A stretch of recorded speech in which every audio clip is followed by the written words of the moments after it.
Assalamualaikum warahmatullahi wabarakatuh dan selamat sejahtera. Saya Muhammad Nazimul Isnawi bin Isramli akan menceritakan tentang sebuah buku yang telah saya kaji yang berjudul Bangkitnya Legasi Anak Iblis yang diterbitkan oleh Hadi Fayad.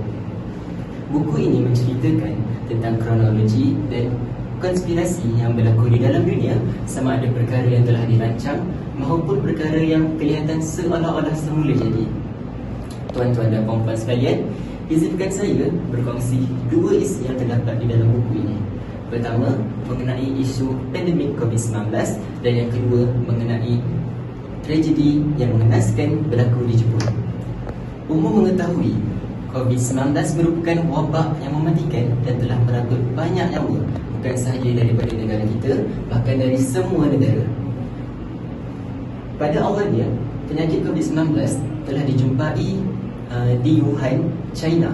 Seterusnya tersebar kepada beberapa negara yang berdekatan dan terakhir sekali tersebar ke seluruh negara. Seterusnya membuat semua negara, semua rakyat terpengaruh dan menjadi mangsa daripada wabak ini.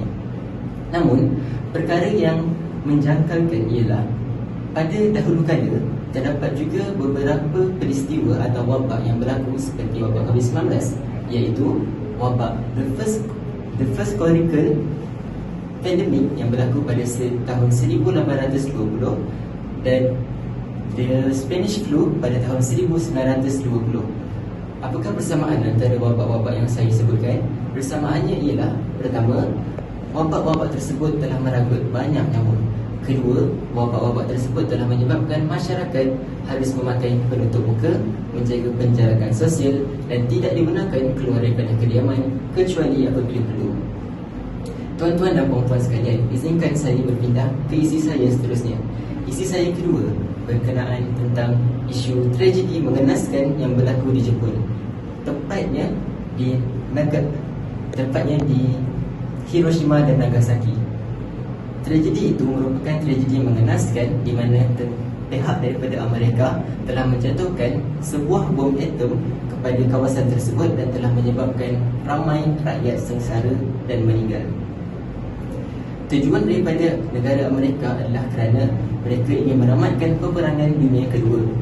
Namun, perkara yang menjangkalkan adalah bagaimana sesebuah negara seperti negara Jepun mampu membangkitkan semula negara mereka dan meningkatkan teknologi mereka dalam jangka masa yang singkat, sedangkan pada waktu itu mereka mengalami kekalahan yang teruk. Perkara kedua, mengapa selepas peristiwa itu Jepun mengadakan pertalian diplomatik dengan negara Amerika, sedangkan mereka baru sahaja berlaku peperangan. Dan yang ketiga, mengapa negara Amerika dengan luas hati ingin membantu negara Jepun dengan membantu mengembangkan teknologi mereka, memberikan bantuan daripada teknologi, daripada sumber makanan dan perawatan? Jawapannya, kerana pihak Amerika dan pihak Jepun telah membuat satu persetujuan sejak dahulu untuk mengurangkan populasi di negara Jepun agar dapat meningkatkan kualiti dan ekonomi di negaranya.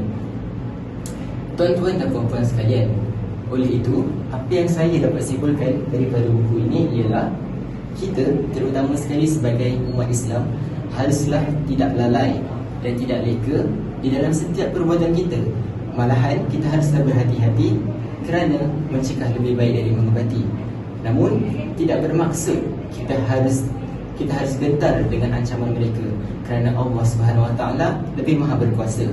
Sebelum itu, saya ingin mengusyurkan kepada tuan-tuan dan puan-puan untuk membaca buku ini, kerana buku ini mempunyai jalan alur cerita yang menarik dan fakta-fakta yang mampu mengubah arah fikiran kita. Sekian, wabillahi taufiq wal hidayah. Wassalamualaikum warahmatullahi wabarakatuh. Sekian, terima kasih.